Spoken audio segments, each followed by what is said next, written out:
Thank you for clicking on the video. Today we're checking out Harold and the Purple Crayon. This is a direct sequel from a 1955 book that was published and in which it produced a plethora of other books and spin-offs. So for the question of the day today, what book are you most interested in seeing adapted? Let us know in the comments below. One of the mini mods pointed this out to me and I was like, all right, let's go ahead and fit this bad boy in. Last but not least, no Miss Mod today. She's out on assignment. Also want to point out, we were literally the only people in this movie theater. I mean, when you got something like Trap, something like Deadpool out there, it's gonna be kind of rough, but yeah, we had the whole theater to ourselves. Of course, this review is spoiler free to make it a story you want to see. Let's get into it.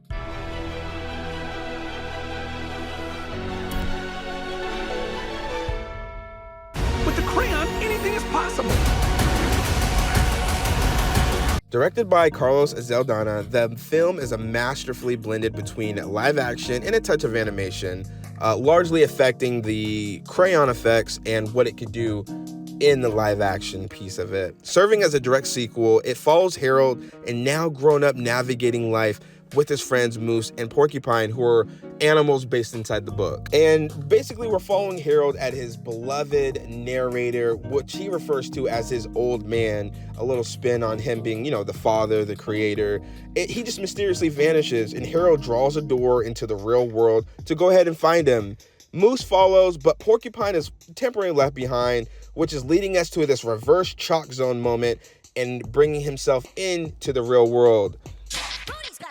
But essentially, it's the trio as they embark on this magical journey, drawing anything to their minds imagine. And as you can know, that probably doesn't fixate into the real world too much. Zachary Levi stars as an older Harold, delivering on a performance reminiscent of a toned-down Shazam, trying to play into the world and interact with those who's oblivious to his true identity. Lil Rel plays Moose, and Tanya Reynolds portrays Porcupine. They're namesakes from the book in a film that really wears its heart on its sleeves. We have Zooey, Deschanel, and Jemaine Clement, and the legendary Alfred Molina as the narrator, rounding out the cast. If I were a rich man.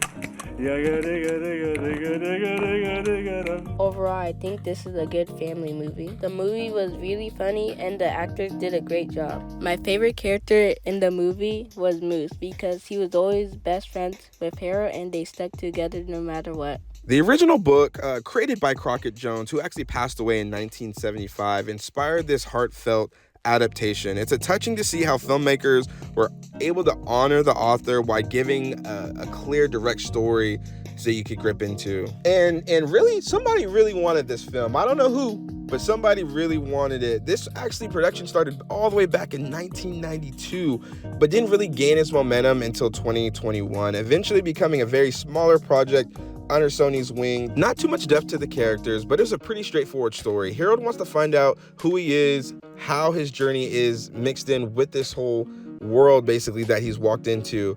But the lesson they want to teach you is about imagination and not selling yourself short. But boy, does it take a while for us to get there. Given the ability to create anything with this crayon, it's no surprise that someone wanted to exploit this power. That's a lot of power for someone. And then at first, when the kid was presented with this power, the only thing in my mind is I wish someone was able to tell him, who's your favorite Marvel Comics hero? Mine is Superman. Remember the motto? With great power comes great responsibility. I really enjoyed when Harold was making these cool things with his purple crayon. And then for the most part, the movie is self-aware. There's a note where the kid and Levi's character are talking, and he was talking about giving his phone number out, and Levi replies to, don't give your phone number out to strangers. And it's kind of ironic because he's been hanging out with you, a stranger, the whole time throughout the movie. So I thought that was ironic. The film might have fit a little bit better in the late 90s or maybe even the early 2000s, with our collective imagination kind of evolving. Compared to recent releases, the parent and child connection, it's not there as much as others. Yet, the message of imagination and self-worth is timeless, and I feel like you can never say that enough, especially when to your children as well. So, what we all been waiting for, what do we give Harold and the Purple Crayon? I went back and forth. Again, children movie, you always have to curve it a little bit. But you know what I'm going to do? Eli the Great. I'm going to let you rate this one. What do we got on our hands? We give this check the pulse. Pulse. Check.